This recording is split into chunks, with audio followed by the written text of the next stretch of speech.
Un millionnaire arrive en retard à son bureau pour une réunion cruciale qui déterminera l'avenir de son entreprise. 3 hommes en costume attendent impatiemment, un contrat millionnaire étalé sur la table. Impatient de conclure l'affaire qu'il croit pouvoir sauver son entreprise de la crise, il s'assied et prend la plume pour signer. C'est à ce moment critique qu'une enfant de 7 ans déboule par la porte, portant un plateau de café, et murmure « Papa, j'ai apporté le café que tu as demandé ». Le choc dans ses yeux est évident, il n'a pas d'enfant. Lorsqu'elle renverse délibérément le café sur le contrat et lui murmure à l'oreille « Ne signez pas, monsieur, c'est un piège ». Sa vie bascule pour toujours. La sueur perlait sur le front d'Eduardo Mendoza tandis qu'il montait les marches du bâtiment de bureau 3x3. L'ascenseur en panne, n'étant qu'un obstacle de plus dans une journée qui avait déjà mal commencé. Ses chaussures italiennes résonnaient sur le marbre froid, chaque pas un battement accéléré qui reflétait son cœur affolé.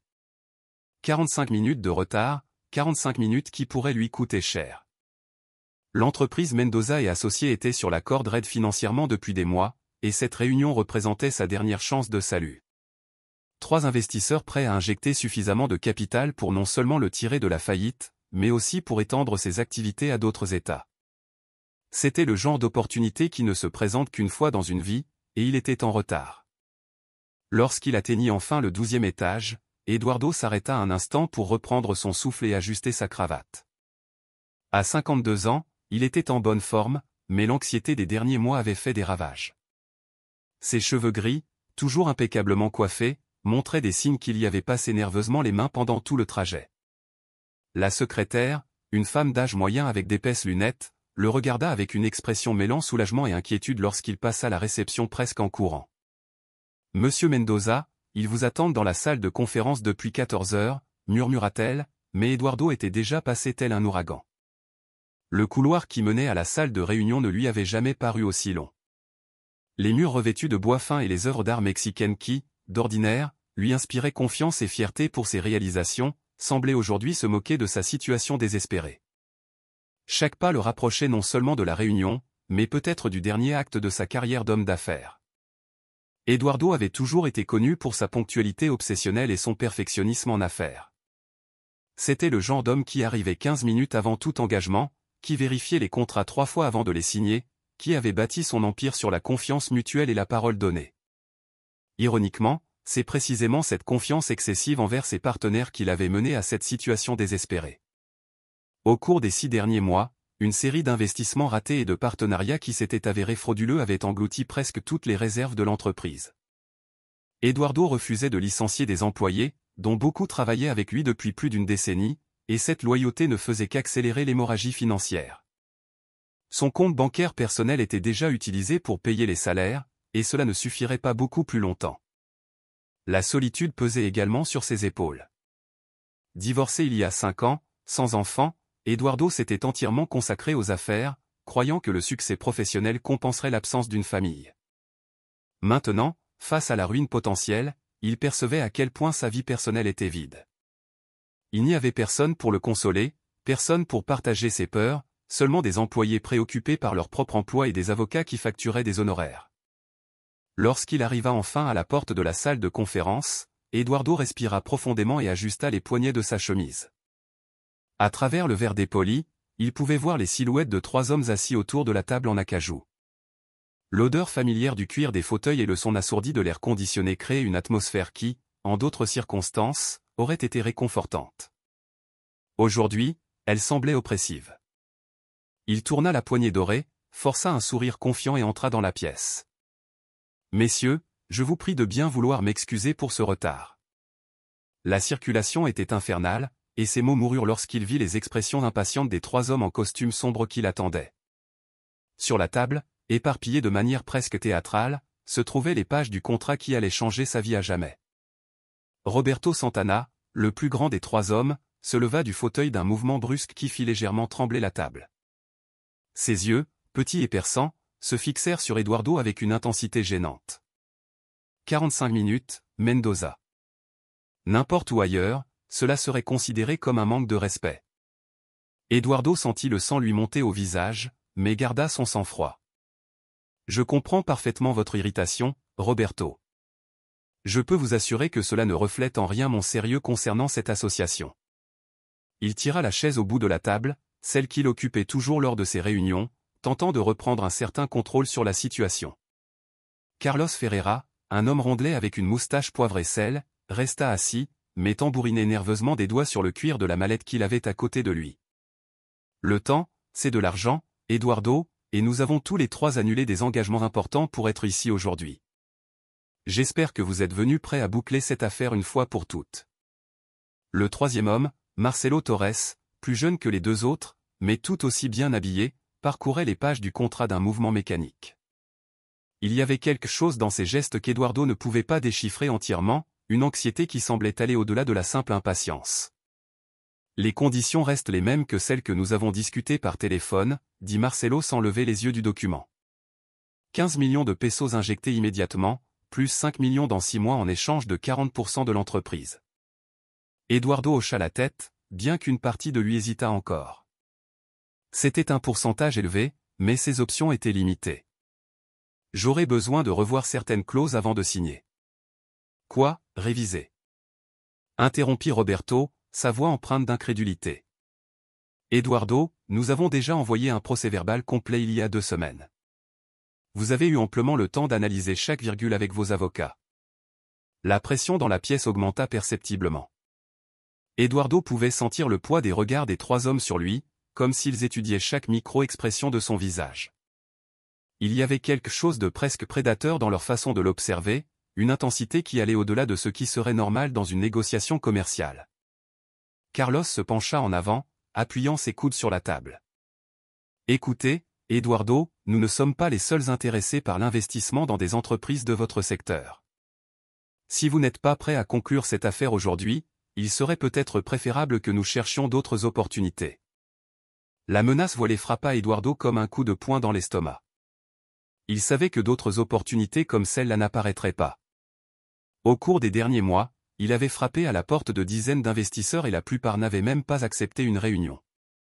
Sa réputation sur le marché était endommagée et des rumeurs circulaient sur ses difficultés financières. Ce n'est pas une question d'être prêt, répondit Eduardo, essayant de garder une voix ferme. C'est une question de responsabilité. Cette entreprise représente 20 ans de travail et je dois m'assurer de prendre la bonne décision. Marcelo leva finalement les yeux du contrat et Eduardo remarqua une étrange lueur en eux. 20 ans de travail qui peuvent disparaître dans les 2 prochains mois si vous n'agissez pas rapidement. Vos créanciers n'attendront pas éternellement, Eduardo. La mention des créanciers fut comme remuer le couteau dans la plaie. Eduardo savait que les 3 hommes avaient fait leur devoir, enquêté minutieusement sur sa situation financière avant de faire la proposition, mais il y avait quelque chose dans la façon dont Marcelo l'avait dit, comme s'il connaissait des détails qui ne devraient pas être de notoriété publique. Roberto reprit sa place à table, mais resta au bord de la chaise, prêt à se lever à tout moment. Écoutez, Eduardo, nous sommes venus ici avec une proposition juste et de l'argent réel. Si vous voulez continuer à philosopher sur la responsabilité pendant que votre entreprise coule, c'est votre problème. Mais nous n'avons pas toute la journée. Le ton agressif de Roberto éveilla une étincelle d'irritation chez Eduardo.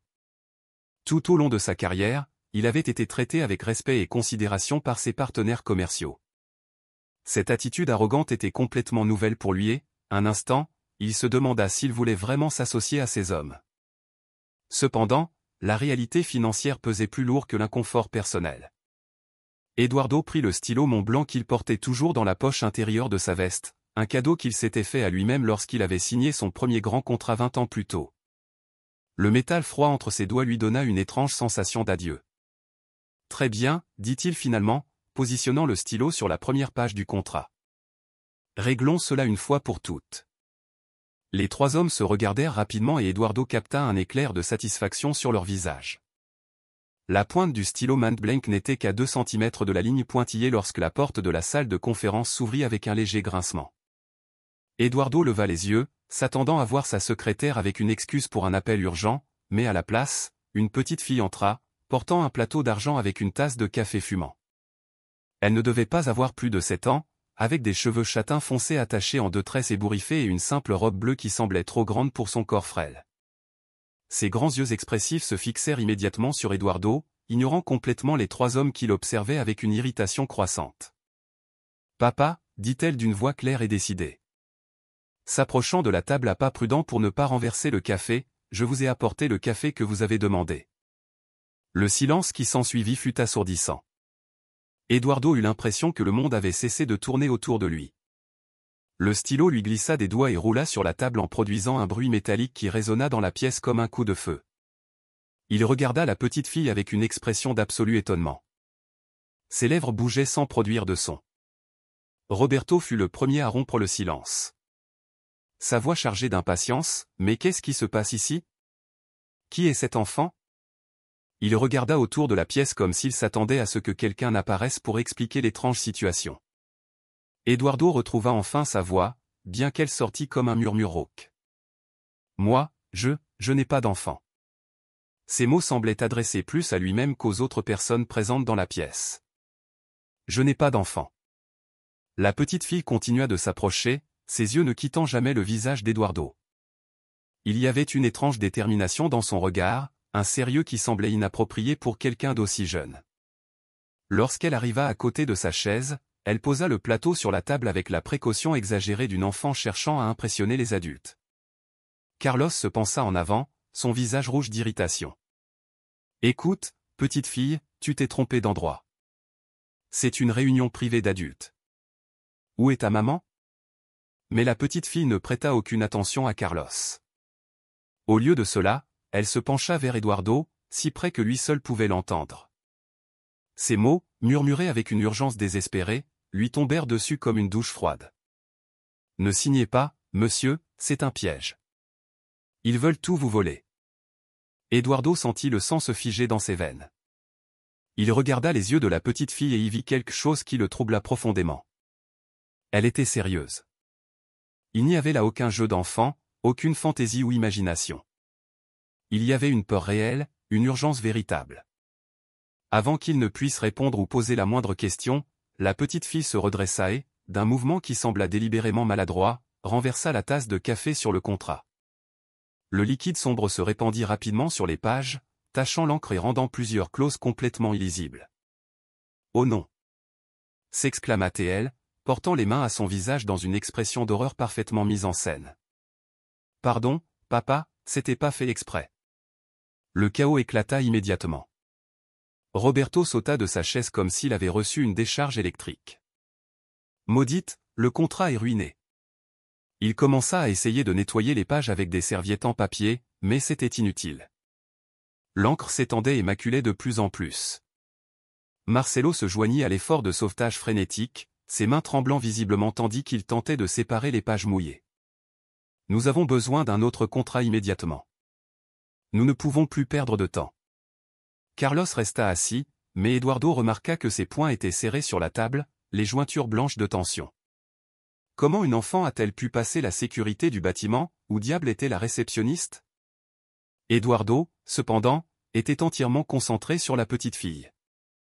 Elle le regardait avec une expression mêlant peur et espoir, comme si elle venait de jouer sa dernière carte dans un jeu dont il ne comprenait pas encore toutes les règles.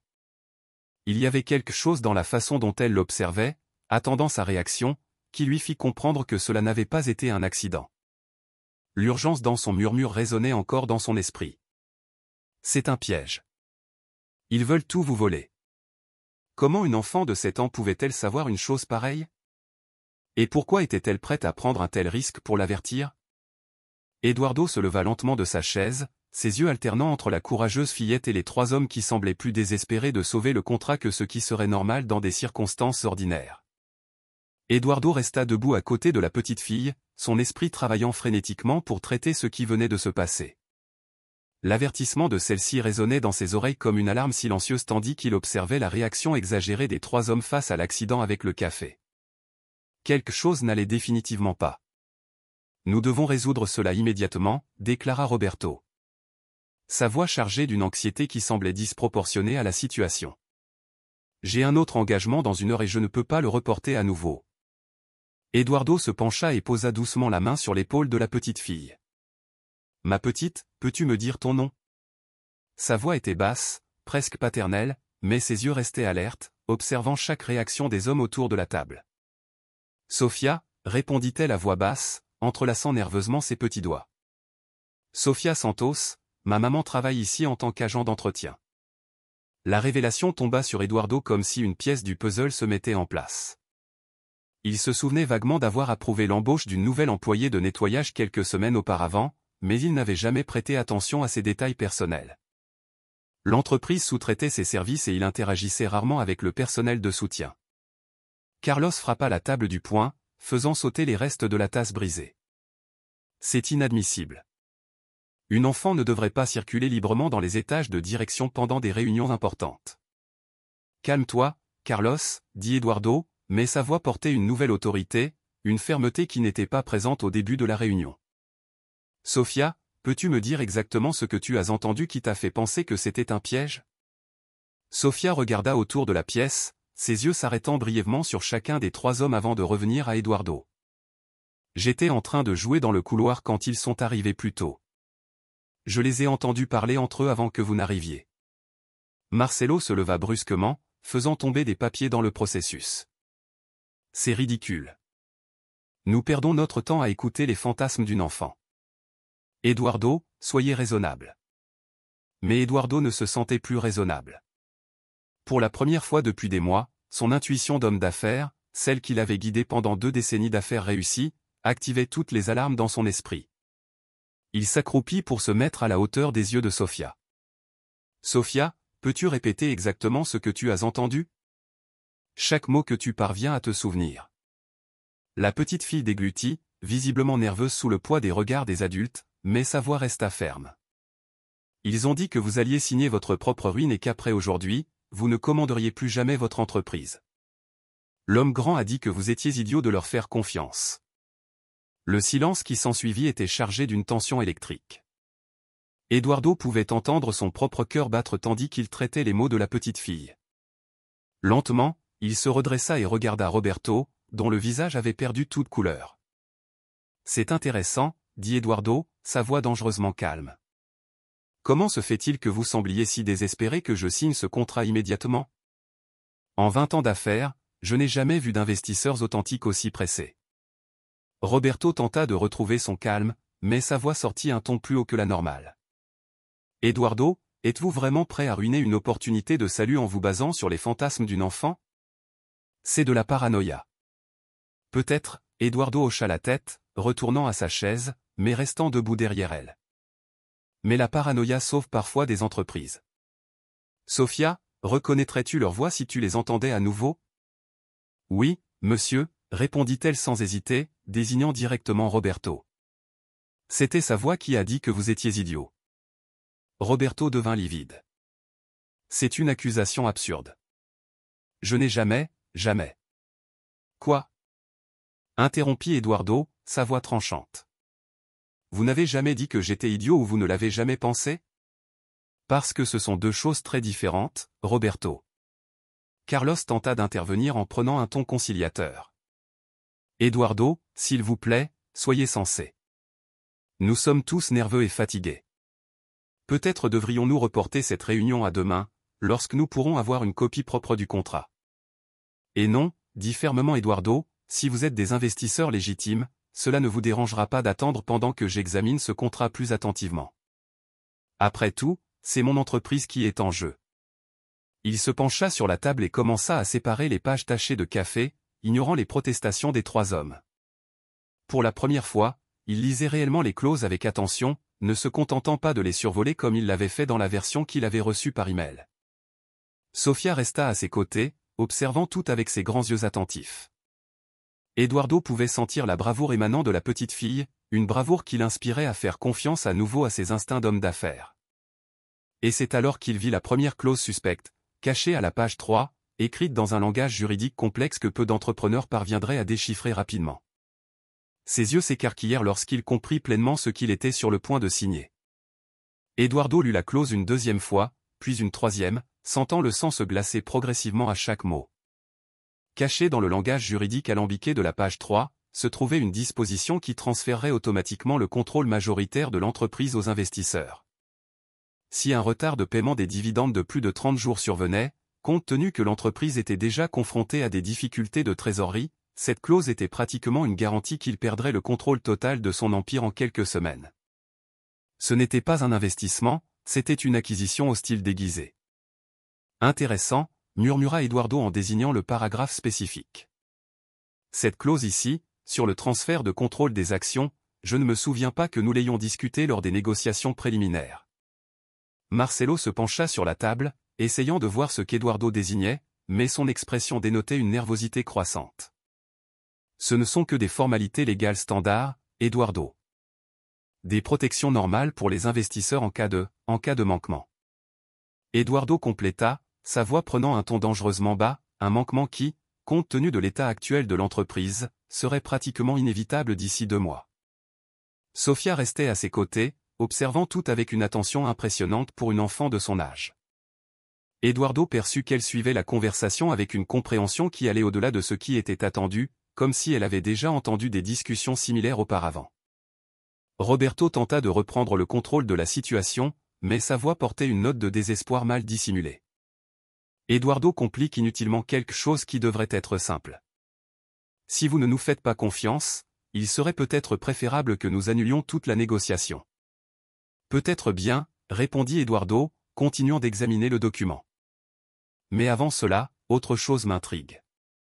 Comment avez-vous su exactement quelle était ma situation financière? Certains détails que vous avez mentionnés sont des informations que je n'ai pas partagées publiquement. Le silence qui s'ensuivit était chargé de tension. Les 3 hommes se regardèrent rapidement et Eduardo capta une communication silencieuse entre eux qui confirma ses soupçons croissants. Carlos fut le premier à tenter une explication.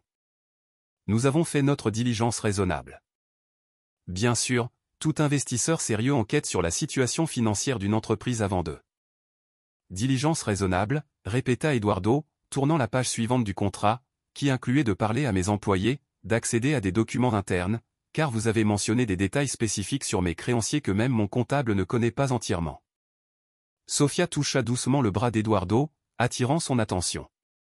Quand il se pencha pour l'entendre, elle murmura, l'homme à la moustache a dit que quelqu'un de l'intérieur les aidait. Il a dit que cette personne connaissait tous vos secrets. Eduardo eut l'impression d'avoir reçu un coup de poing dans l'estomac. La trahison n'était pas seulement externe. Il y avait quelqu'un dans sa propre entreprise, quelqu'un en qui il avait confiance, qui collaborait avec ses hommes, quelqu'un ayant accès aux informations les plus sensibles de ses affaires. Il regarda à nouveau les 3 hommes, les voyant maintenant avec une clarté douloureuse. L'anxiété excessive, la hâte inexplicable, la connaissance détaillée de sa situation financière, tout prenait sens dans le contexte d'un coup monté élaboré. Vous savez? Dit Eduardo, fermant le contrat et le poussant vers le centre de la table, en 20 ans d'affaires, j'ai appris à reconnaître quand quelqu'un essaie de me tromper. Et vous, messieurs, vous n'êtes pas des investisseurs. Marcelo se leva brusquement, son masque de professionnalisme tombant finalement. Vous commettez une grave erreur, Eduardo. C'est peut-être votre dernière chance de sauver quelque chose de votre entreprise. Oh, répliqua Eduardo en se levant également. Et ce pourrait être ma première occasion de découvrir qui, au sein de ma propre entreprise, collabore avec vous. Roberto frappa la table du poing, faisant sursauter légèrement Sofia. Vous devenez paranoïaque et irrationnel. Une enfant vous remplit la tête de fantasmes et vous jetez à la poubelle l'opportunité de votre vie. Eduardo posa protectrice sa main sur l'épaule de Sofia. Cet enfant a peut-être sauvé mon entreprise. Et quant à vous, messieurs, je vous suggère de quitter mon bureau avant que j'appelle la sécurité. Les 3 hommes commencèrent à ramasser leurs papiers d'un mouvement brusque, mais Eduardo remarqua que le regard envers Sofia était devenu hostile. Il y avait quelque chose de menaçant dans la façon dont il l'observait, comme s'il mémorisait chaque détail de son visage. Carlos fut le dernier à se lever et sa voix portait une menace voilée lorsqu'il dit « Vous regretterez cette décision, Eduardo, et vous regretterez d'avoir écouté les conseils de personnes qui ne devraient pas se mêler des affaires d'adultes. » Lorsque la porte se referma derrière eux, Eduardo ressentit un mélange de soulagement et de terreur. Sofia avait sauvé son entreprise, mais il avait le sentiment croissant que la bataille ne faisait que commencer. 3 jours s'étaient écoulés depuis la confrontation dans la salle de conférence, et Eduardo ne pouvait se débarrasser de la sensation d'être observé. Chaque ombre dans le couloir, chaque employé qui évitait son regard direct, chaque appel téléphonique dont le signal se coupait augmentait sa paranoïa croissante. Quelqu'un dans sa propre entreprise avait trahi sa confiance, et il ne savait toujours pas qui. Le jeudi matin, Eduardo descendit au 2e étage pour la première fois depuis des années, cherchant la mère de Sofia. L'étage abritait les services administratifs secondaires et les zones de soutien, un monde complètement différent de l'environnement exécutif du 12e étage. L'odeur de produits de nettoyage mêlée à l'arôme de café réchauffé créait une atmosphère qui lui était étrangère. Il trouva Carmen Santos en train d'organiser un chariot de fournitures près des ascenseurs. C'était une petite femme, probablement vers la fin de la trentaine, avec des cheveux foncés, attachés en un chignon pratique, et des mains qui témoignaient de longues années de travail acharné. Lorsqu'elle vit Eduardo s'approcher, ses yeux s'écarquillèrent de surprise et de nervosité. « Monsieur Mendoza, dit-elle, faisant une petite révérence. Je suis vraiment désolé pour ce qui s'est passé avec Sofia mardi. Elle n'aurait pas dû monter à votre étage. Je vous promets que cela ne se reproduira pas. » Eduardo étudia son visage, cherchant des signes de sincérité. Carmen semblait sincèrement préoccupée, mais il y avait aussi de la peur dans ses yeux. Pas la peur respectueuse d'une employée devant son patron, mais quelque chose de plus profond et de personnel. « En fait, Carmen, je suis venu ici pour remercier votre fille, dit Eduardo gentiment. Sofia a peut-être évité que je commette une grave erreur. Vous avez une fille très intelligente. » Des larmes se formèrent dans les yeux de Carmen. Elle a toujours été trop curieuse pour son propre bien. Mais je jure que je ne lui ai pas appris à se mêler des affaires d'adultes. Elle a fait cela de sa propre initiative et c'est exactement ce qu'elle aurait dû faire, assura Eduardo. Carmen, puis-je vous demander depuis combien de temps vous travaillez ici ? 3 semaines, monsieur. J'ai obtenu cet emploi par l'intermédiaire de l'entreprise sous-traitante Limpieza Efficiente, SA. De CV. J'avais vraiment besoin de cette opportunité. Je suis mère célibataire et... Sa voix se brisa comme si elle avait dit quelque chose qu'elle n'aurait pas dû. Eduardo perçut sa vulnérabilité et ressentit un pincement de culpabilité de ne pas mieux connaître les employés qui faisaient fonctionner son entreprise.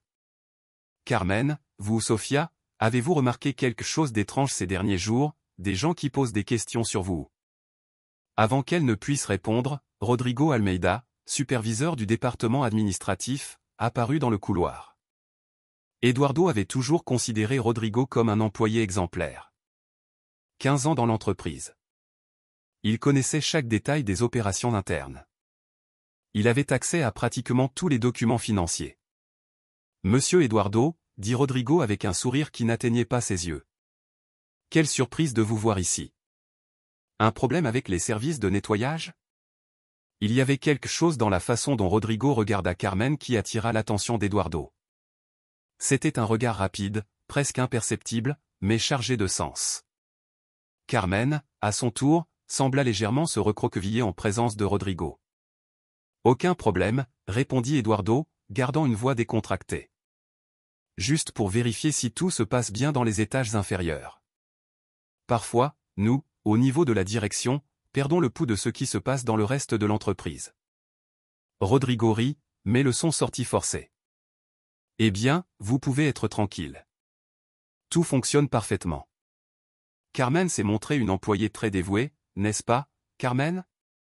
Carmen hocha rapidement la tête, mais Eduardo remarqua que ses mains tremblaient légèrement tandis qu'elle réorganisait les articles dans le chariot. « Oui, monsieur Rodrigo, très dévoué. »« Excellent, » dit Eduardo, mais ses instincts activaient toutes les alarmes. « Rodrigo, pourriez-vous passer à mon bureau plus tard ? J'aimerais revoir certains rapports avec vous. » L'expression de Rodrigo vacilla pendant une fraction de seconde. « Bien sûr, monsieur Eduardo. À quelle heure cela vous conviendrait-il ? Disons, 17 heures, après les heures normales. Ce sera une conversation privée. » Lorsqu'Eduardo s'éloigna, il entendit Rodrigo murmurer quelque chose à Carmen d'un ton bas et urgent. Il ne parvint pas à distinguer les mots, mais le ton était clairement menaçant. Eduardo sentit un frisson lui parcourir le dos. Il commençait à soupçonner qu'il avait trouvé son traître. Cet après-midi-là, en attendant Rodrigo dans son bureau, Eduardo fit quelques appels discrets pour vérifier les références professionnelles de son superviseur administratif. Ce qu'il découvrit le glaça. Rodrigo avait menti sur son expérience antérieure et l'une de ses références précédentes était liée à une société de conseil qui avait fait l'objet d'une enquête pour fraude d'entreprise. Lorsque Rodrigo frappa à la porte à 17 heures pile, Eduardo était prêt pour la conversation la plus difficile de sa carrière. Mais avant même de pouvoir commencer, son téléphone sonna avec un appel qui allait tout changer. C'était Carmen et sa voix était chargée de panique. Monsieur Eduardo, j'ai besoin d'aide. Ils ont dit qu'ils allaient me licencier demain à cause de ce que Sofia a fait, et il y a plus. Ils répandent des mensonges sur moi, disant que je vole du matériel de bureau. Eduardo regarda Rodrigo, qui était confortablement assis dans le fauteuil en cuir devant son bureau, apparemment inconscient de l'appel qu'il venait de recevoir. L'expression décontractée de Rodrigo contrastait dramatiquement avec le désespoir dans la voix de Carmen, et cette dissonance confirma les soupçons croissants d'Eduardo. « Rodrigo » dit Eduardo en mettant le téléphone sur haut-parleur sans prévenir. « Carmen m'appelle avec quelques préoccupations concernant son emploi. Peut-être pouvez-vous les clarifier. » Le changement dans l'expression de Rodrigo fut instantané. Ses yeux s'écarquillèrent lorsque la voix de Carmen résonna dans le bureau. « Monsieur Eduardo, ils disent qu'ils ont trouvé des produits de nettoyage dans mon sac, mais je jure que je n'ai rien pris. Et ils disent que Sofia est malpolie et qu'elle dérange les employés de la direction. » Eduardo garda les yeux fixés sur Rodrigo tandis qu'il répondait, « Carmen, pouvez-vous me dire exactement qui fait ces accusations ?» C'était Monsieur Rodrigo. La voix de Carmen trembla à travers le haut-parleur. Il a dit qu'il avait des témoins. Mais, Monsieur Eduardo, je n'ai jamais rien volé de ma vie et Sofia voulait juste aider quand elle est montée pour apporter le café. Rodrigo sauta de sa chaise, son visage prenant une couleur rouge intense. Eduardo, c'est un malentendu. Cette femme essaie clairement de créer des problèmes parce qu'elle sait qu'elle sera renvoyée pour mauvaise conduite. Asseyez-vous, Rodrigo. Ordonna Eduardo d'une voix qui coupa l'air comme une lame. Pour la première fois en 15 ans, il vit une peur réelle dans les yeux de son superviseur administratif. Carmen, où êtes-vous maintenant? Au parking, monsieur. Je n'ai pas voulu entrer dans le bâtiment parce que monsieur Rodrigo a dit qu'il appellerait la sécurité s'il me voyait. Eduardo se leva. Sa décision était prise. Montez à mon bureau immédiatement. La sécurité ne vous dérangera pas. J'ai quelques questions à poser. Pendant qu'ils attendaient l'arrivée de Carmen, le silence dans le bureau était assourdissant. Rodrigo jouait nerveusement avec ses doigts, ses yeux évitant le regard pénétrant d'Eduardo. 15 ans de confiance mutuelle s'effondraient en quelques minutes. Rodrigo, dit finalement Eduardo, je vais vous poser une question simple et je vous suggère de bien réfléchir avant de répondre. Avez-vous eu un contact avec Roberto Santana, Carlos Ferreira ou Marcelo Torres avant la réunion de mardi? L'hésitation de Rodrigo fut une réponse suffisante, mais lorsqu'il parla finalement, sa voix était chargée de désespoir. Eduardo, vous ne comprenez pas la situation. Votre entreprise coule depuis des mois. Ils m'ont offert une opportunité de me trahir? Compléta Eduardo, ressentant une douleur profonde dans la poitrine. 15 ans, Rodrigo. 15 ans à travailler côte à côte et vous m'avez vendu pour de l'argent. Ce n'était pas pour l'argent. Explosa Rodrigo, montrant enfin son vrai visage. C'était pour la survie. Vous vivez dans une bulle, Eduardo, ne voyez-vous pas que cette entreprise va faire faillite avec ou sans vous? Au moins de cette façon, certains d'entre nous auraient pu garder leur emploi. La porte s'ouvrit et Carmen entra, visiblement agitée, Sofia s'accrochant à sa main. La petite fille regarda autour du bureau luxueux avec de grands yeux, mais lorsqu'elle vit Rodrigo, elle se cacha instinctivement derrière sa mère. « Sofia, dit Eduardo gentiment, te souviens-tu des hommes qui étaient dans la salle de réunion mardi ?» Sofia hocha la tête, toujours partiellement cachée derrière Carmen. « Les as-tu vus parler à quelqu'un d'autre du bâtiment avant ou après la réunion ?» Sofia désigna directement Rodrigo. « Oui, monsieur. Je les ai vus parler avec lui au parking quand ma maman est venue me chercher hier. » Il parlait fort et semblait en colère. Rodrigo devint livide. « Cela ne prouve rien. Une enfant peut avoir imaginé. » Rodrigo. Interrompit Eduardo, sa voix froide comme la glace. Arrêtez de mentir. Carmen, les accusations contre vous sont complètement fausses. En fait, j'aimerais vous offrir un nouveau poste d'assistante personnelle de sécurité, quelqu'un en qui je peux avoir confiance pour assurer la sécurité de Sofia pendant que j'enquête complètement sur cette conspiration. Carmen le regarda avec surprise et gratitude, mais Rodrigo explosa. Vous ne pouvez pas faire ça. J'ai des droits. 15 ans dans l'entreprise. 15 ans que vous venez de jeter à la poubelle, répondit Eduardo. Sécurité. Lorsque les gardes entrèrent, Eduardo ressentit un mélange de soulagement et de tristesse. Il avait découvert son traître, mais la trahison de Rodrigo avait laissé une blessure profonde. Plus important encore, il perçut que Carmen et Sofia étaient en danger réel. Les conspirateurs ne se rendraient pas facilement. Tandis que Rodrigo était escorté dehors, il cria par-dessus son épaule, « Vous croyez que c'est fini, Eduardo? Ils savent où elle vit. Ils savent tout sur vous. » Les mots glacèrent le sang d'Eduardo, regardant Sofia, qui s'accrochait maintenant autant à sa mère qu'à lui. Il comprit que la bataille ne faisait que commencer et cette fois, il ne s'agissait pas seulement de sauver son entreprise, il s'agissait de protéger la famille qu'il ne savait pas avoir toujours désirée. Le lendemain matin, Eduardo arriva au bureau avec une détermination qu'il n'avait pas ressentie depuis des mois. La trahison de Rodrigo, bien que douloureuse, avait clarifié ses priorités d'une manière qu'il n'aurait jamais imaginée. Il ne s'agissait plus seulement de sauver son entreprise, il avait maintenant des personnes réelles qui dépendaient de sa protection. Carmen et Sofia attendaient dans le hall de la réception quand il arriva, toutes deux portant de petites valises. Eduardo avait insisté pour qu'elle passe la nuit dans un hôtel de son choix, loin de l'appartement où elle vivait, jusqu'à ce qu'il puisse mieux évaluer le niveau de menace auquel elle faisait face. « Comment avez-vous dormi ?» demanda Eduardo en remarquant les cernes sous les yeux de Carmen. « Sofia a bien dormi », répondit Carmen, évitant de mentionner qu'elle-même avait passé la nuit blanche à regarder par la fenêtre à chaque bruit. « Monsieur Eduardo, je n'arrive toujours pas à croire que vous fassiez tout cela pour nous. Nous sommes pratiquement des étrangères. » Eduardo s'agenouilla devant Sofia, qui tenait fermement la main de sa mère. « Sofia, te souviens-tu quand tu m'as appelé papa dans la salle de réunion ?» Sofia hocha la tête, ses grands yeux fixés sur son visage. « Savais-tu que je n'ai jamais eu d'enfant? Je n'ai jamais eu de vraie famille. »« Pourquoi pas, monsieur ?»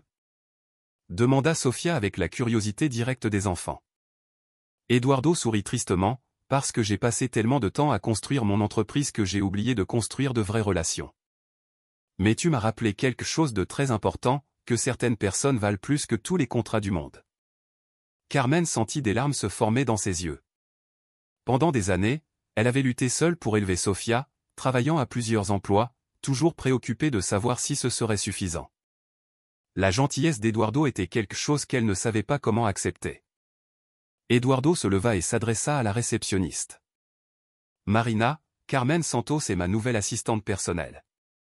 S'il vous plaît, fournissez-lui un bureau au 11e étage près du mien, et je veux que notre équipe informatique configure un système de surveillance de sécurité supplémentaire à tous les étages. » Au cours de la semaine suivante, Eduardo mit en œuvre des changements qui transformèrent complètement la dynamique de l'entreprise. Carmen démontra une intelligence organisationnelle impressionnante, réussissant à systématiser des dossiers qui étaient en désordre depuis des années. Sofia, de son côté, commença à fréquenter une école privée près du bâtiment, où Eduardo pouvait garantir sa sécurité, mais les conspirateurs n'avaient pas disparu. Eduardo commença à remarquer des signes subtils qu'il était surveillé. Des employés d'entreprises partenaires posaient des questions étranges sur des changements récents dans son équipe. Son compte bancaire personnel fit l'objet de tentatives d'accès non autorisées, et à 2 reprises, Carmen remarqua la même voiture sombre garée devant l'école de Sofia. « Il teste nos défenses », expliqua Eduardo à Carmen lors d'une réunion privée dans son bureau. « Ils veulent savoir à quel point nous sommes protégés, à quel point je prends la menace au sérieux. » Carmen se pencha en avant, ses mains jointes nerveusement. « Eduardo, il serait peut-être préférable que Sofia et moi disparaissions simplement, que nous déménagions dans une autre ville. Vous ne devriez pas avoir à porter ce fardeau à cause de nous. » Carmen. Dit fermement Eduardo, « Vous n'êtes pas un fardeau. Vous êtes. » Il s'arrêta, luttant pour trouver les mots justes. « Vous êtes la famille que je n'ai jamais su vouloir, et je n'abandonne pas ma famille. » Le mot « famille » flotta dans l'air entre eux, chargé de signification et de possibilités qu'aucun des deux n'avait pleinement envisagées auparavant. Carmen sentit son cœur s'accélérer, non seulement à cause de la protection qu'Eduardo offrait, mais aussi à cause de la sincérité dans ses yeux. Sofia, qui coloriait des dessins sur une petite table dans le coin du bureau, leva la tête. « Maman, cela veut dire que monsieur Eduardo va être mon vrai papa ?» Le silence qui s'ensuivit fut chargé d'émotion. Eduardo regarda Carmen, voyant non seulement de la gratitude dans ses yeux, mais quelque chose de plus profond, une connexion qui avait grandi progressivement entre eux au cours de ces jours intenses. Sofia, dit Eduardo avec précaution, cela signifierait-il que tu aimerais que je le sois? Oui. S'exclama Sofia, sautant de sa chaise et courant l'embrasser. Vous êtes le premier adulte qui m'a écouté quand j'ai dit que quelque chose n'allait pas. Et vous protégez ma maman. Eduardo serra l'enfant dans ses bras, ressentant une émotion qu'il n'avait jamais éprouvée auparavant. Quand il regarda Carmen par-dessus la tête de Sofia, il vit des larmes de bonheur dans ses yeux, mais son bonheur fut interrompu lorsque Marina frappa urgemment à la porte. Monsieur Eduardo, il y a des hommes du fisc ici en bas. Ils disent qu'ils ont un mandat d'enquête sur des irrégularités fiscales de l'entreprise. Eduardo descendit dans le hall, le cœur battant à tout rompre, Carmen et Sofia restant en sécurité dans le bureau. Dans le hall d'accueil, 3 hommes en costume gris attendaient avec des mallettes en cuir et des expressions solennelles. Le chef, un homme mince à lunettes, présenta son identification avec une efficacité bureaucratique. Monsieur Eduardo Mendoza, je suis l'auditeur fiscal Antonio Robles. Nous avons reçu une dénonciation anonyme concernant de possibles irrégularités dans vos déclarations fiscales des 2 dernières années. Nous avons une ordonnance judiciaire pour examiner vos livres comptables. Eduardo examina les documents présentés, son cerveau d'homme d'affaires traitant rapidement les implications. Le timing de l'enquête n'était pas une coïncidence, c'était clairement le coup suivant des conspirateurs, utilisant les canaux officiels pour le détruire légalement. Naturellement, je coopérerai entièrement, répondit Eduardo, gardant sa voix calme. Puis-je demander la nature spécifique de la dénonciation? L'auditeur consulta ses papiers, des allégations de sous-déclaration de revenus, de déduction indue de dépenses d'exploitation et d'évasion fiscale potentielle via des sociétés écrans.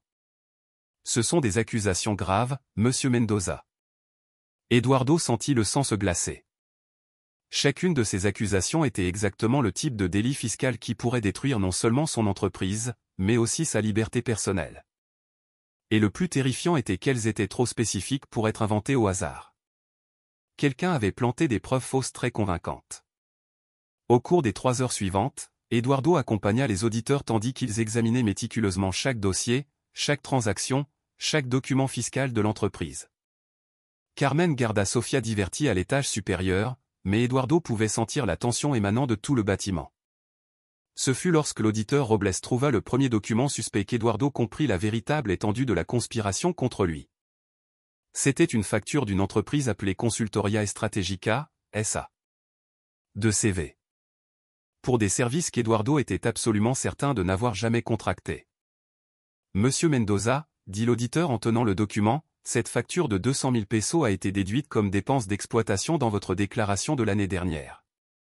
Pouvez-vous m'expliquer quel type de conseil a été fourni? Eduardo examina le document, reconnaissant immédiatement sa propre signature, mais étant absolument certain de n'avoir jamais vu ce papier spécifique auparavant. Je n'ai jamais engagé cette entreprise, dit-il fermement. Cette signature peut sembler la mienne, mais je n'ai jamais vu ce document auparavant. La deuxième auditrice, une femme d'âge moyen, leva un sourcil. Monsieur Mendoza, c'est votre signature enregistrée auprès d'un notaire public, et nous avons 3 factures similaires d'autres sociétés de conseil. Le cœur d'Eduardo se serra lorsqu'il comprit pleinement ce qui se passait. Rodrigo avait eu accès à des documents avec sa signature pendant 15 ans. Il aurait été relativement simple pour lui ou ses complices de forger des factures convaincantes en utilisant des échantillons de signatures légitimes comme base. Je demande à examiner ces autres factures, dit Eduardo en essayant de garder son calme. Quand il vit les documents supplémentaires, l'étendue du piège devint claire. Elles provenaient toutes d'entreprises qu'il découvrirait plus tard être liées à Roberto, Carlos et Marcelo. Ensemble, les déductions fausses totalisaient plus d'1 million de pesos d'évasion apparente. Eduardo courut à son bureau, où il trouva Carmen essayant de distraire Sofia avec des jeux sur l'ordinateur. Carmen, j'ai besoin que vous et Sofia quittiez le bâtiment immédiatement. Allez à l'hôtel d'hier et n'en sortez pas avant que je ne vous appelle. Que se passe-t-il? Demanda Carmen en voyant la panique mal dissimulée dans ses yeux. Ils ont planté de fausses preuves, des documents qui me font passer pour quelqu'un qui a commis de graves délits fiscaux. Si le fisc décide de m'arrêter préventivement. Sofia se leva de sa chaise et prit la main d'Eduardo. Ça va aller, ils ne vont pas vous emmener, n'est-ce pas? Eduardo s'agenouilla et regarda dans les yeux de l'enfant. Sofia, te souviens-tu quand tu m'as sauvé de ces méchants hommes? Sofia hocha la tête. Eh bien, maintenant j'ai besoin d'être aussi courageux que toi, mais j'ai besoin de savoir que vous êtes toutes les deux en sécurité pendant que je me bats contre ça. Carmen prit son sac rapidement. Eduardo, y a-t-il quelque chose que vous devez savoir? Hier, quand j'emmenais Sofia à l'école, un homme m'a approché au parking. Il a dit qu'il savait où vous gardiez vos documents les plus importants et qu'il serait préférable que je persuade Sofia d'oublier ce qu'elle a vu à la réunion. Eduardo sentit une vague de fureur. Pourquoi ne me l'avez-vous pas dit plus tôt? Parce que j'avais peur que vous fassiez exactement ce que vous faites maintenant, vous mettre encore plus en danger à cause de nous. De l'étage inférieur arriva le bruit de voix fortes et de pas lourds. Eduardo courut à la fenêtre et vit 2 voitures de police arriver au bâtiment. « Partez maintenant !» dit-il urgemment. « Utilisez l'escalier de secours. Carmen, il y a une clé de rechange de mon appartement dans le tiroir de votre bureau. Si quelque chose m'arrive. » « Rien ne va se passer, » dit fermement Carmen, l'embrassant rapidement sur la joue avant de prendre Sofia par la main. « Parce que nous 3, nous sommes une famille maintenant, et les familles se battent les unes pour les autres. » Tandis qu'il les regardait disparaître par l'escalier de secours, Eduardo entendit des pas s'approcher de son bureau. Il était temps d'affronter les conséquences du piège qu'il lui avait tendu. La porte du bureau s'ouvrit et 2 agents de la police fédérale entrèrent, accompagnés de l'auditeur Robles. Eduardo resta debout derrière son bureau, essayant de projeter une confiance qu'il ne ressentait pas. 20 ans de construction de sa réputation étaient sur le point de s'effondrer à cause de documents qu'il n'avait jamais vus avant ce jour. « Monsieur Eduardo Mendoza, » dit l'agent le plus grand, un homme aux cheveux poivre et sel avec une expression sévère. « Je suis l'agent Silva. J'ai besoin que vous nous accompagniez pour témoigner des irrégularités trouvées dans votre comptabilité. Y a-t-il des indices pour l'ouverture d'une enquête pour évasion fiscale? » Eduardo hocha lentement la tête. « Ah, je comprends. Puis-je appeler mon avocat? » Bien sûr, répondit l'agent, mais Eduardo remarqua comment lui et son collègue se positionnèrent stratégiquement pour bloquer toute tentative de fuite, mais j'aimerais préciser que la gravité des preuves trouvées suggère qu'il pourrait y avoir d'autres délits impliqués. Tandis qu'il composait le numéro de son avocat, Eduardo observa par la fenêtre et vit qu'une petite foule s'était rassemblée sur le trottoir devant le bâtiment. Quelqu'un avait alerté la presse de l'opération et maintenant, des caméras de télévision enregistraient chaque mouvement. Son humiliation serait publique et complète. Enrique Calderón, son avocat depuis plus de 10 ans, répondit au 2e appel. « Eduardo, j'ai eu vent de l'opération. Je suis en route. Ne dites rien avant que je n'arrive. » Enrique, murmura Eduardo en tournant le dos aux policiers. Ils ont planté des preuves, des documents falsifiés avec ma signature. C'est un piège élaboré. Je sais. Mes contacts au fisc m'ont informé des dénonciations anonymes. Elles sont arrivées par courrier électronique depuis des comptes non traçables, mais avec des informations trop détaillées pour être une coïncidence. Eduardo raccrocha et se tourna vers les agents. Mon avocat arrive. En attendant, je peux vous montrer des preuves que je suis victime d'une conspiration. L'agent Silva croisa les bras. Quel genre de preuves? La semaine dernière, j'ai découvert que mon superviseur administratif, Rodrigo Almeida, collaborait avec un groupe de faux investisseurs. Ils ont tenté de me tromper pour que je signe un contrat qui me ferait perdre le contrôle de l'entreprise. Quand j'ai découvert la trahison, ils ont commencé cette campagne de diffamation. L'auditeur Robles consulta ses papiers. Monsieur Mendoza, les irrégularités que nous avons trouvées datent de plus d'1 an. Elles sont antérieures à toute réunion récente avec des investisseurs. Eduardo sentit un nœud dans l'estomac. Les conspirateurs avaient planté des preuves suffisamment à l'avance pour rendre sa version des faits moins crédible. Rodrigo avait eu accès à ces documents pendant 15 ans. Assez de temps pour fabriquer un historique convaincant de délits qu'Eduardo n'avait jamais commis. Lorsqu'Enrique Calderón arriva, son expression grave confirma les pires craintes d'Eduardo. « La situation est sérieuse, » dit-il après avoir rapidement examiné les documents. Non seulement par la somme impliquée, mais par la sophistication de la documentation fausse. Celui qui a orchestré cela savait exactement ce qu'il faisait. Pendant l'interrogatoire au poste, Eduardo répondit à chaque question avec une honnêteté totale, mais il pouvait voir le scepticisme croissant dans les yeux des enquêteurs. Son histoire de conspirateur et de documents falsifiés ressemblait au désespoir d'un homme coupable cherchant des boucs émissaires. « Monsieur Mendoza, » dit l'agent Silva après 3 heures d'interrogatoire. Avez-vous une preuve concrète que ces signatures sont des faux? Un expert qui pourrait prouver votre version? Eduardo ferma les yeux, sentant le poids de la situation. Pas encore, mais je peux prouver que je n'ai jamais eu de relation commerciale avec ces sociétés de conseil, je n'ai jamais demandé leurs services.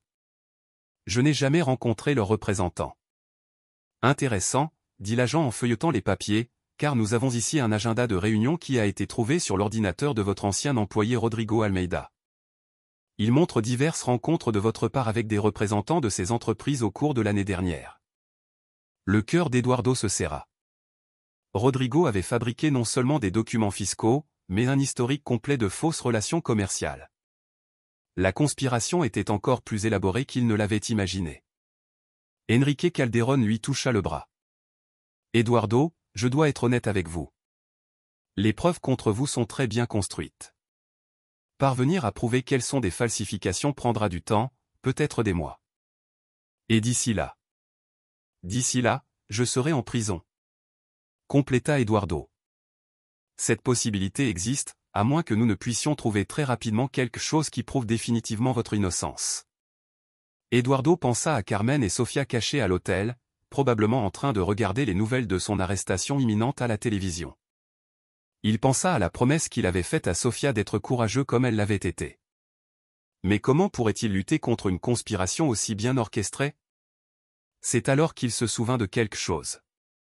Lors de la réunion dans la salle de conférence, quand les conspirateurs pensaient qu'il était absent, Sofia avait dit qu'elle les avait entendus parler entre eux avant son arrivée. Si elle avait été dans le couloir pendant toute l'attente des hommes.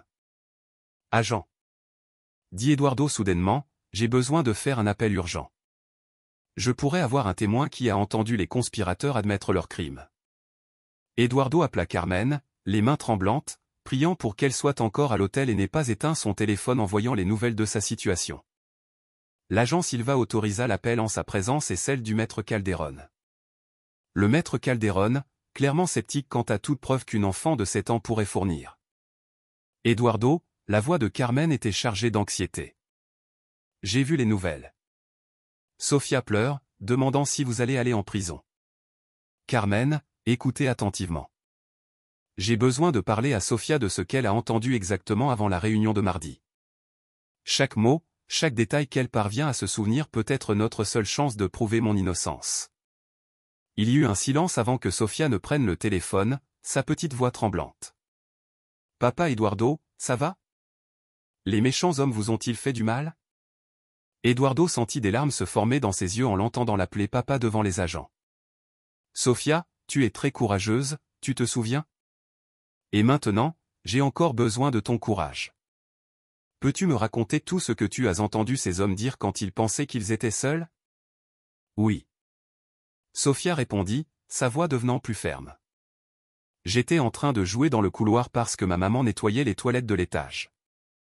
Ils sont arrivés bien avant vous et sont restés à parler dans la salle. Qu'ont-ils dit exactement, Sofia? Essaie de te souvenir de leurs mots. Sofia resta silencieuse un instant et Eduardo pouvait imaginer son petit visage concentré. L'homme grand a dit, l'idiot n'est pas encore arrivé, mais quand il arrivera, il signera sa propre ruine. L'homme au ventre a dit, les documents du fisc sont déjà prêts à être envoyés demain. Et le plus jeune a dit, Rodrigo a assuré que tout semblerait réel, même les dates anciennes. Eduardo regarda directement l'agent Silva, voyant un changement subtil dans son expression.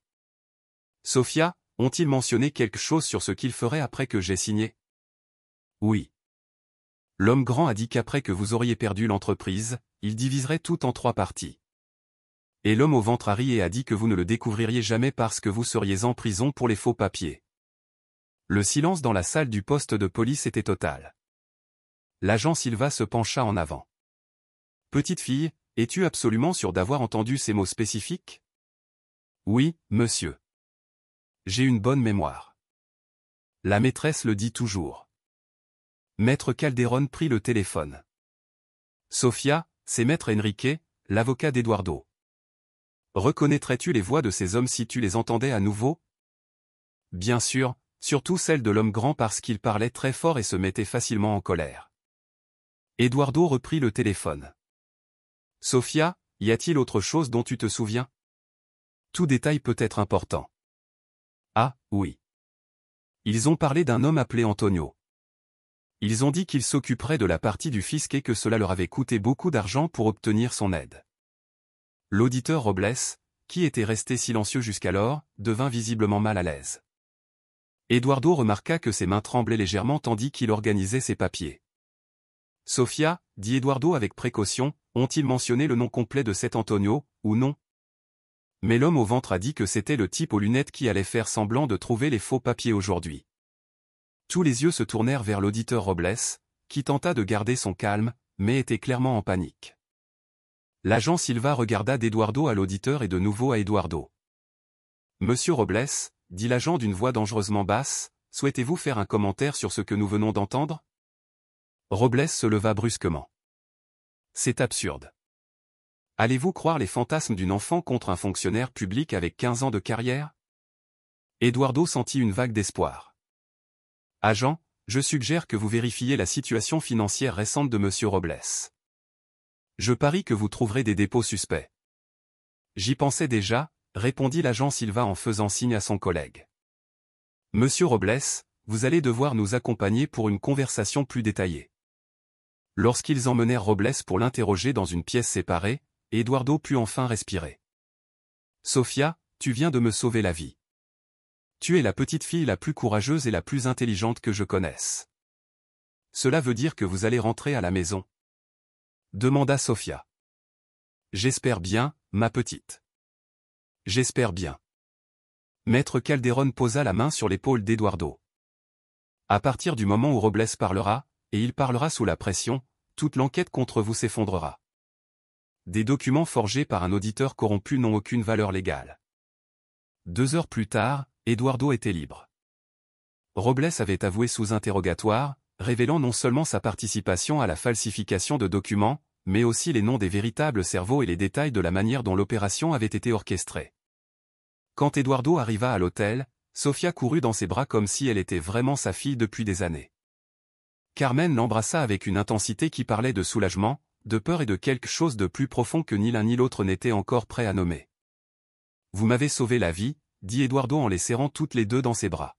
« Maintenant, il est temps de récupérer la nôtre. » 3 jours après sa libération, Eduardo reçut un appel qui lui glaça le sang. C'était Roberto Santana. Sa voix chargée d'une fureur mal contenue qui laissait clairement entendre que les conspirateurs n'avaient pas abandonné, ils avaient seulement changé de stratégie. « Eduardo, dit Roberto sans préambule, vous avez commis une grave erreur en interférant avec nos plans. Maintenant, les choses vont devenir personnelles. » Eduardo activa l'enregistreur qu'il avait installé sur tous ses téléphones depuis le début de l'enquête. « Roberto, je suggère que vous et vos complices vous rendiez aux autorités. Nous avons déjà suffisamment de preuves pour vous poursuivre pour fraude, falsification et corruption. » Des preuves ? Roberto rit amèrement. Vous croyez que c'est fini, mais en réalité, ça ne fait que commencer. Nous savons où la petite étudie, nous savons où vous vivez maintenant. Si vous voulez que votre famille reste en sécurité, vous nous trouverez ce soir dans l'entrepôt abandonné de la rue industrielle numéro 247. Eduardo sentit son cœur s'emballer. Et si vous touchez un seul cheveu de Sofia ou de Carmen? Cela dépend entièrement de vous, interrompit Roberto. Venez seul à 21h. Apportez les documents originaux qui prouvent notre participation à la fraude fiscale. En échange, nous garantissons que rien n'arrivera à votre précieuse famille. Et si je n'apparais pas, alors demain vous recevrez un paquet avec une tresse de cheveux châtains et les choses ne feront qu'empirer à partir de là. L'appel fut coupé, laissant Eduardo les mains tremblantes de rage et de peur. Ils avaient enlevé Sofia. Ses pires cauchemars se réalisaient. Eduardo courut à l'hôtel où il avait laissé Carmen et Sofia ce matin-là, mais lorsqu'il arriva dans la chambre, il ne trouva que Carmen attachée à une chaise, les larmes coulant sur son visage. Sofia avait disparu. Ils l'ont emmenée, sanglota Carmen quand Eduardo défit ses liens. Ils sont arrivés quand elle rentrait de l'école. 3 hommes. Elle a crié mon nom, mais je ne pouvais rien faire. Eduardo serra Carmen dans ses bras, ressentant une fureur comme il n'en avait jamais éprouvé auparavant. Ils vont payer pour ça, mais d'abord, nous allons la ramener. À 20h30, Eduardo gara sa voiture à 2 pâtés de maison de l'entrepôt abandonné. Il avait passé l'après-midi entière à coordonner avec la police fédérale un plan de sauvetage, mais il savait que l'opération était risquée. Sofia était en danger réel et toute erreur pourrait coûter la vie de l'enfant. L'agent Silva avait positionné des agents à des points stratégiques autour de l'entrepôt, mais Eduardo entrerait seul en utilisant un microphone caché pour transmettre tout ce qui se passerait. L'objectif était de faire avouer l'enlèvement et d'autres crimes à Roberto tout en assurant la sécurité de Sofia. Lorsqu'Eduardo arriva à la porte de l'entrepôt, ses jambes tremblaient, mais sa détermination était inébranlable. Il poussa la porte rouillée et entra dans l'espace sombre et poussiéreux. Au centre de l'entrepôt, une unique lampe suspendue créait un cercle de lumière tamisée. Sofia était assise sur une chaise au centre du cercle, ses mains liées derrière le dos, mais ses yeux brillaient de bravoure. Quand elle vit Eduardo, elle ne pleura ni ne cria, elle dit juste « Je savais que vous viendriez me chercher. » Papa. Roberto, Carlos et Marcelo émergèrent des ombres, chacun positionné stratégiquement pour bloquer les voies d'évacuation possibles. Roberto tenait une enveloppe Kraft. « Très bien, Eduardo, dit Roberto. Tu as apporté les documents. » Eduardo leva une mallette en cuir. « Les voici. Maintenant, relâchez Sofia. » D'abord les documents, dit Carlos, s'approchant avec une arme à la main. Et ensuite, tu signeras une confession, assumant que tu as inventé toute l'histoire de fraude pour nuire à notre réputation. Eduardo regarda Sofia, qui fit un geste presque imperceptible de la tête. C'était un signal qu'ils avaient convenu. Si elle bougeait la tête, cela signifiait qu'elle était prête pour ce qui allait arriver. Vous croyez vraiment que je vais signer quelque chose tant que vous menacez une enfant ? Demanda Eduardo en gagnant du temps. Marcelo rit. Tu n'as pas le choix. Tu signes ou la petite subira les conséquences. C'est à ce moment que Sofia démontra l'intelligence et le courage qui avaient sauvé Eduardo la première fois. D'un mouvement rapide que personne n'attendait, elle donna un coup de pied puissant à la lampe, plongeant l'entrepôt dans l'obscurité totale. Dans le chaos qui s'ensuivit, Eduardo cria « Maintenant !» au micro. Et les portes de l'entrepôt explosèrent lorsque les agents fédéraux firent irruption, lampe de poche et armes à la main. En moins de 2 minutes, Roberto, Carlos et Marcelo étaient menottés au sol tandis qu'Eduardo courait pour libérer Sofia de ses liens. Quand il la serra dans ses bras, elle murmura « J'ai dit que nous étions une famille et les familles se protègent. » 2 semaines après le sauvetage à l'entrepôt, Eduardo était assis sur un banc de parc près de la nouvelle école de Sofia, l'observant jouer avec d'autres enfants sur l'aire de jeu. Carmen était à ses côtés, sa main entrelacée avec la sienne dans une intimité qui avait grandi naturellement pendant ces jours intenses de reconstruction. L'entreprise n'avait pas seulement survécu à la crise, elle avait prospéré. La couverture médiatique de la conspiration avait généré une vague de solidarité et de nouveaux contrats avec des clients admirant l'intégrité d'Eduardo face à l'adversité. Plus important encore, l'expérience avait complètement transformé sa perspective sur ce qui importait réellement dans la vie. Tu es pensif, observa Carmen en étudiant son profil tandis qu'il observait Sofia construire des châteaux de sable avec une enfant de son âge. Je pense à la façon dont ma vie a complètement changé en 5 semaines, répondit Eduardo, il y a 5 semaines, j'étais seul, désespéré, sur le point de perdre tout ce que j'avais construit. Aujourd'hui, tu as une famille, compléta doucement Carmen. Eduardo se tourna pour la regarder, voyant non seulement de la gratitude dans ses yeux, mais un amour véritable, le genre d'amour qu'il avait cherché toute sa vie sans savoir qu'il le cherchait. Carmen, il y a quelque chose que je dois te demander depuis des jours. Il se leva et, à sa surprise, s'agenouilla sur l'herbe devant le banc. De la poche de sa veste, il sortit une petite boîte en velours bleu. Eduardo, qu'est-ce que tu fais ? Murmura Carmen, ses mains se levant pour couvrir sa bouche. Carmen Santos, toi et Sofia êtes entrés dans ma vie comme un ouragan de courage et d'amour. Vous m'avez appris que la vraie richesse ne réside pas dans les contrats ou les investissements, mais dans les personnes qui sont prêtes à se battre pour vous, même si cela signifie mettre leur propre vie en danger. Des larmes commencèrent à couler sur le visage de Carmen tandis qu'Eduardo ouvrait la boîte, révélant une bague de fiançailles élégante mais discrète.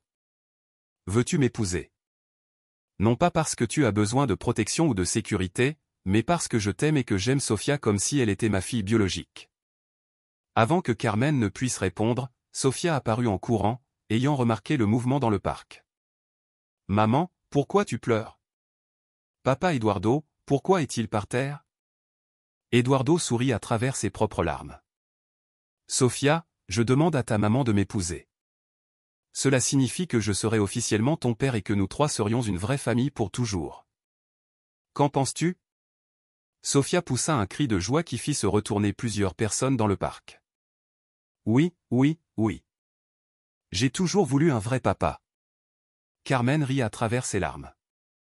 Eh bien, je crois que cela répond pour nous deux, elle tendit sa main tremblante, permettant à Eduardo de placer l'anneau à son doigt. Oui, Eduardo. Oui, à tout.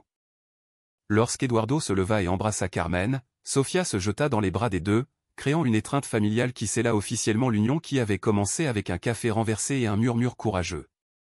Plus tard, cette nuit-là, dans l'appartement qu'il partageait désormais, Eduardo borda Sofia dans le lit de sa nouvelle chambre, une chambre qu'il avait décorée avec tout l'amour qu'un père pouvait ressentir. « Papa Eduardo », dit Sofia, s'ajustant sous les couvertures roses qu'elle avait choisies. « Vous souvenez-vous quand j'ai dit que vous étiez idiot de faire confiance à ces méchants hommes ?» Eduardo rit. « Je me souviens. » Eh bien, je me suis trompé. Vous n'êtes pas idiot. Vous aviez simplement un très grand cœur et vous faisiez confiance aux bonnes personnes comme moi et maman. Eduardo embrassa son front. Sofia, sais-tu ce que j'ai appris avec tout ça? Quoi? Que parfois les interruptions les plus inattendues sont exactement ce dont nous avons besoin pour trouver notre vraie famille. Et parfois, répondit Sofia avec la sagesse surprenante d'une enfant de 7 ans, les familles se trouvent dans les endroits les plus étranges, comme dans une salle de réunion pleine d'hommes méchants. Exactement, hocha la tête Eduardo. Maintenant, dors, ma petite héroïne. Demain, nous avons toute une vie d'aventure qui nous attend. Lorsqu'Eduardo sortit de la chambre de Sofia, il trouva Carmen qui l'attendait dans le couloir, portant une simple robe de chambre, mais semblant plus belle que toute femme qu'il n'avait jamais vue. Merci, dit-elle simplement. Pourquoi? Pour nous avoir donné la famille dont nous avons toujours rêvé, pour avoir prouvé qu'il existe encore de bons hommes dans le monde, pour aimer Sofia comme si elle était la vôtre depuis le premier jour. Eduardo la tira dans ses bras.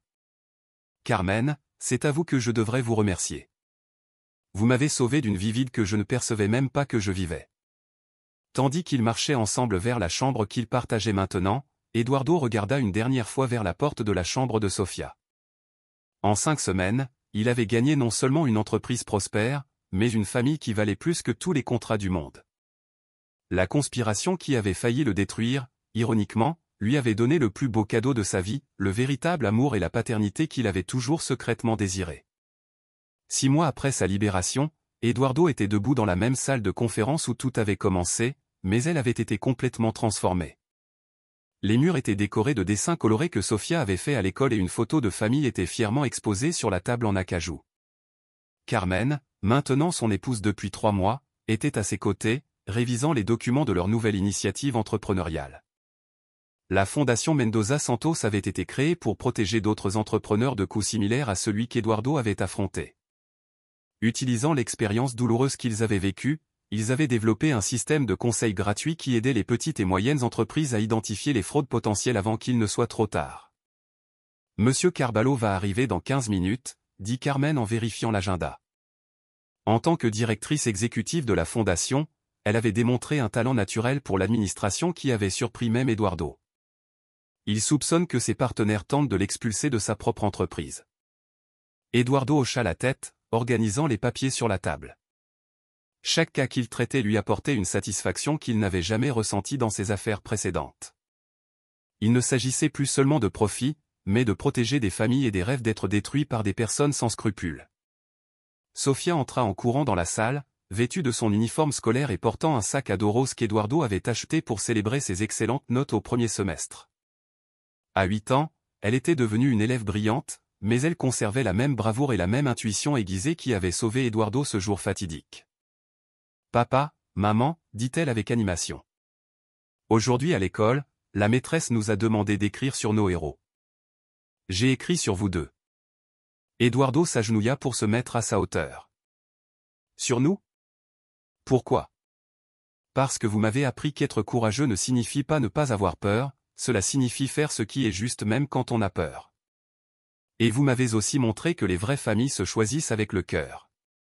Carmen s'agenouilla à côté d'Eduardo, serrant Sofia dans ses bras.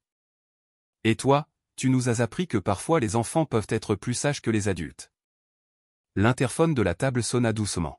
« Monsieur Eduardo » dit la voix de la nouvelle secrétaire, « Monsieur Carballo est arrivé. » Eduardo se leva, mais avant d'appeler le client, il regarda autour de la salle qui avait été témoin de tant de drames et de transformations. Le contrat qui avait failli tout coûter à Eduardo était encadré au mur, non comme un trophée, mais comme un rappel que toutes les affaires qui semblent bonnes ne le sont pas réellement. « Sofia, dit-il, tu veux rester et voir comment nous aidons d'autres personnes ?» Ses yeux brillèrent. « Je peux, je promets, rester très silencieuse. » Bien sûr, après tout, tu es notre consultante experte en détection de mauvaises personnes. Lorsque M. Carballo entra, un homme d'âge moyen avec une expression préoccupée et des papiers froissés dans les mains, et Eduardo le reçut avec le genre de compréhension que seul quelqu'un ayant traversé une expérience similaire peut offrir. « Monsieur Carballo, bienvenue. Voici ma famille, Carmen et Sofia. Nous comprenons exactement ce par quoi vous passez. » Pendant la consultation de 2 heures qui suivit, Eduardo et Carmen travaillèrent ensemble comme une équipe parfaite, identifiant rapidement les signes que M. Carballo était victime d'une fraude élaborée similaire à celle qu'Eduardo avait affrontée. Sofia, fidèle à sa promesse, resta immobile, mais ses yeux attentifs ne perdaient aucun détail. Lorsqu'ils eurent élaboré un plan pour protéger l'entreprise de M. Carballo, Eduardo ressentit la même satisfaction profonde que celle qu'il avait ressentie le jour où il avait démasqué Roberto et ses complices. « Je ne sais pas comment vous remercier, » dit M. Carballo, serrant fermement la main d'Eduardo. « Vous venez de sauver 20 ans de travail et l'avenir de ma famille. » Après son départ, Sofia s'approcha de la fenêtre et regarda la rue animée en contrebas. « Papa, croyez-vous qu'il y a encore beaucoup de mauvaises personnes qui essaient de tromper les bonnes personnes ?» Eduardo la prit dans ses bras, suivant son regard vers la ville qui s'étendait devant eux. « Malheureusement oui, ma petite, mais sais-tu ce que j'ai appris ? » « Quoi ? » « Que pour chaque mauvaise personne, il y a beaucoup plus de bonnes personnes prêtes à aider. Comme toi et ta maman m'avaient aidé, comme nous aidons maintenant d'autres personnes. » Carmen se joignit à eux à la fenêtre, les enveloppant tous les deux dans ses bras. « Et le plus important, c'est que lorsque les bonnes personnes s'unissent, elles gagnent toujours à la fin. » Sofia réfléchit un instant, puis sourit avec la sagesse qui l'avait rendue spéciale depuis le début. « Alors c'est pour ça que les familles sont importantes, parce que seuls nous ne sommes que de bonnes personnes, mais ensemble nous sommes des héros. » Eduardo embrassa le dessus de la tête de Sofia, regardant à travers la fenêtre vers l'avenir qu'ils avaient construit ensemble. L'entreprise prospérait, la fondation aidait des dizaines de familles par mois, et il avait découvert que la vraie richesse ne résidait pas dans les contrats ou les investissements, mais dans les câlins qu'il recevait chaque soir en rentrant à la maison.